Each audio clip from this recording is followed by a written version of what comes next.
महफूज किया गया फैसला सुना दिया गया है। आपको अहम खबर दे रहे हैं, 190 मिलियन पाउंड केस का फैसला सुना दिया गया है। 11:30 का वक्त दिया गया था, अब 11:52 हो रहे हैं और जिस केस की बहुत ज़्यादा फैसले का वेट किया जा रहा था, अब ये फैसला सुना दिया गया है और बानी पीटीआई को सज़ा सुना दी गई है। 190 मिलियन पाउंड केस में बानी पीटीआई को सज़ा सुना दी गई है। अहम खबर आप तक पहुँचा रहे हैं। बानी पीटीआई को 14 साल कैद की सज़ा सुनाई है, जबकि बुशरा बीबी को 7 साल कैद की सजा सुना दी गई है। 190 मिलियन पाउंड का फैसला आ चुका है। बानी पीटीआई को सजा सुना दी गई है और 14 साल कैद की सजा सुनाई गई है, जबकि बुशरा बीबी को 7 साल की कैद सुनाई गई है और 190 मिलियन पाउंड रेफरेंस का महफूज किया गया फैसला अब सुना दिया गया है। बानी पीटीआई को 14 साल की सजा सुना दी गई है, जबकि बुशरा बीबी को 7 साल की कैद सुना दी गई है। महफूज किया गया फैसला सुना दिया गया है। इंतजार की घड़ियां खत्म हो चुकी हैं। बानी पीटीआई को सजा सुना दी गई है। इसी पर बात करेंगे। अदील बड़ाइच हमारे साथ मौजूद हैं। अदील, यही एक्सपेक्ट किया जा रहा था, बानी पीटीआई को सजा सुना दी जाएगी और 14 साल कैद की कहा गई थी बात?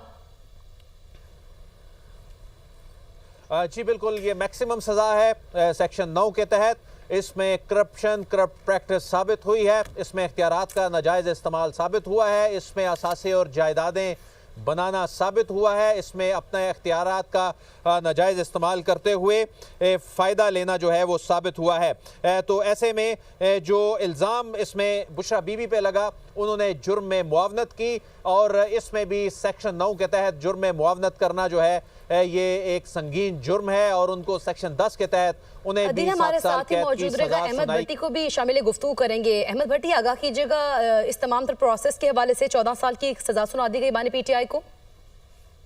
जी, बानी पीटीआई को 14 साल की कैद सुनाई गई 9A10 के तहत दी गई है, जबकि नैब ऑर्डिनेंस की दफात 9A2, 9A4, 9A6, 9A10 और 9A12 की दफात भी शामिल है। मुल्ज़मान को 382 का भी फायदा दिया गया है और इस सजा सुनाने के मौके पर बुशरा बीबी और बानी पीटीआई दोनों अदालत में मौजूद थे। बुशरा बीबी को 7 साल कैद की सजा सुनाई गई है। अलकादर ट्रस्ट की प्रॉपर्टीज वफाकी हुकूमत को मुंतकिल करने की हिदायत की गई है, फ्लैट कर ली गई है उसमें, और बानी पीटीआई को 10 लाख जुर्माना और अदम अदायगी जुर्माना 6 माह कैद की सजा है, जबकि बुशरा बीबी को 5 लाख रुपए जुर्माना और अदम अदायगी पर 3 माह की सजा सुनाई गई है। आज की इस बात के मौके पर सख्त इंतजाम थे और बानी पीटीआई और बुशरा बीबी ने ये फैसला खुद अदालत में सुना और दोनों अपनी नशिस्तों पर बैठे रहे और वहां बैठ के उन्होंने ये फैसला सुना है और उनकी अब से कुछ देर बाद बुशरा बीबी की और बानी पीटीआई की अदालत से गिरफ्तारी मुतवक्को है। अच्छा अहमद भट्टी, ये बताइएगा, चूंकि बुशरा बीबी तो जमानत पर इस वक्त है, लेकिन अब जो फैसला सुनाया गया है, इस फैसले के तहत उन्हें आज ही गिरफ्तार कर लिया जाएगा? जी उम्मीद पर ये होता है कि अदालत से ही मुल्ज़िम को अस्कड़ी लगा दी जाती है और गिरफ्तार कर लिया जाता है। जैसे ही फैसला हो, साथ ही उनको गिरफ्तार करके जेल मुंतकिल कर दिया जाता है। ठीक है अहमद भट्टी, इस वक्त हमें सिक्योरिटी की सूरत हाल के हवाले से बताइएगा और फिर ये भी बताइएगा कि इस केस के ट्रायल में प्रोसिक्यूशन ने क्या मौके पर अपनाया था? जी, यहाँ पे अडाला जेल के बाहर सुबह से ही सख्त सिक्योरिटी थी और इसकी भारी नफरी तैनात की गई थी, जबकि जेल के अंदर भी सख्त तलाशी के बाद दाखिल होने की इजाजत दी गई थी। और प्रोसिक्यूशन के जो टीम के सरबराह हैं सरदार मुजफ्फर अब्बासी, उनसे अब जब हमारी बात हुई, उन्होंने ये कहा कि इस केस में मुल्ज़मान के हकूक का मुकम्मल ख्याल रखा गया है। 342 का बयान भी दिया गया है और उनको ये भी मौका फराहम किया गया था कि 342 का बयान हल्फन 342 का बयान हल्फिया तौर पर दें और उसमें ये अपने ऊपर जराइम को रद्द कर सकते हैं, लेकिन नहीं किया। और उन्होंने प्रोसिक्यूशन की जानब ये भी कहना था कि इस ट्रायल को हर मुमकिन तौर पर फेयर ट्रायल करने की कोशिश की गई है और सिर्फ एक तफ्तीशी ऑफिसर जो हैं मियां उमर नदीम, ये 35 नंबर के गवाह थे, उनके पर जरा के लिए 40 मरतबा अदालत की समाअत हुई और 40 मौके दिए गए और जो दरख्वास्त मुल्ज़िमान की जानब से दी गई उस पर एतराज नहीं किया गया और कोशिश की गई कि मुल्ज़मान के तमाम दरख्वास्तों पर उनकी सुनवाई हो और इस अमल को मुकम्मल रखा गया। अदालत, हमारा जो प्रोसिक्यूशन का काम है वो आइन और कानून के मुताबिक और कानूनी जंग को अदालत में लड़ना है और इसमें प्रोसिक्यूशन ने अपना पूरा किरदार अदा किया और अदालत ने भी आज इस फैसले में करार दिया कि प्रोसिक्यूशन अपना जो साबित कर दिया है और इसके बाद अदालत ने ये सजा सुनाई। ठीक है अहमद भट्टी, हमें ये भी बताइएगा कि इस केस में टोटल कितनी समातें हुई हैं और फिर इस केस में प्रोसिक्यूशन की जानिब से कितने गवाहान को पेश किया गया और हक के दिफा के तौर पर डिफेंस ने कितने गवाहान को पेश किया था? जी, इस केस की तकरीबन 150 के लगभग समातें हुई हैं, जिसमें इस एक साल के दौरान इस केस को मुकम्मल सुना गया और 150 समातों में ये मुकम्मल किया गया है।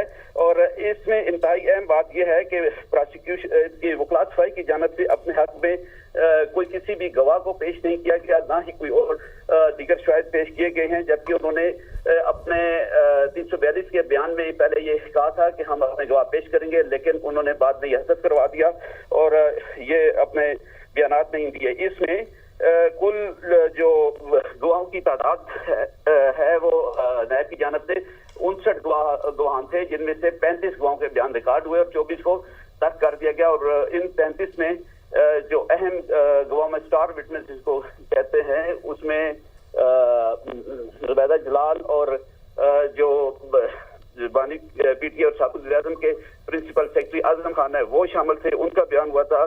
और ठीक है, हमारे साथ अहमद भट्टी मौजूद रहेगा। सैयद अमजद शाह हमारे साथ मौजूद हैं। बहुत शुक्रिया आपके वक्त का। अमजद साहब, ये जो फैसला सुना दिया गया है, सजा सुना दी गई है, कानूनी ऑप्शंस क्या हैं अब बानी पीटीआई के पास? उनके पास तो कानूनी ऑप्शन यही है कि वो अपील फाइल करेंगे बिफोर द हाई कोर्ट और फिर उसके बाद उनके पास सुप्रीम कोर्ट का फोरम भी मौजूद है। ठीक, अमजद शाह साहब, लेकिन काबीना से मंजूरी के बावजूद इस केस में सजा का मिलना क्या मुस्तकबिल में भी किसी और मंजूरी पर असरअंदाज हो सकता है?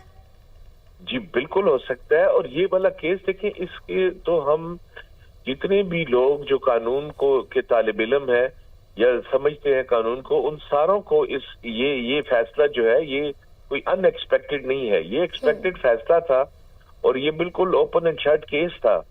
देखिए, बिल्कुल आप मुख्तसर इसको देखें कि एक रकम कन्फिस्केट होके आई और उसे हुकूमत पाकिस्तान के अकाउंट में जमा होना था, इन्होंने वापस उसी शख्स को जिससे कन्फिस्केट हुई उसके अकाउंट में जमा करा दिया और कहा जी हमने सुप्रीम कोर्ट में जमा करा दिया। सुप्रीम कोर्ट में उस अकाउंट में जमा हुई जो मलिक रियाज साहब के बकायाजात जो थे उसमें उन्होंने जमा करा दी। तो इस एडजस्टमेंट के बदले में एज अ रिश्वत उन्होंने अलकादर यूनिवर्सिटी वाली जगह भी ली, बिल्डिंग भी बनाई और अलकादर यूनिवर्सिटी बना दी और वो कहने लगे जी हमने अलकादर यूनिवर्सिटी बना दी है। तो ये तो वैसे ही है कि डाका मार के आप मस्जिद बना दें, चोरी करके आप मस्जिद बना दें और ठीक है, मैंने तो अमजद शाह साहब हमारे साथ ही मौजूद रहेगा। हाफिज एहसान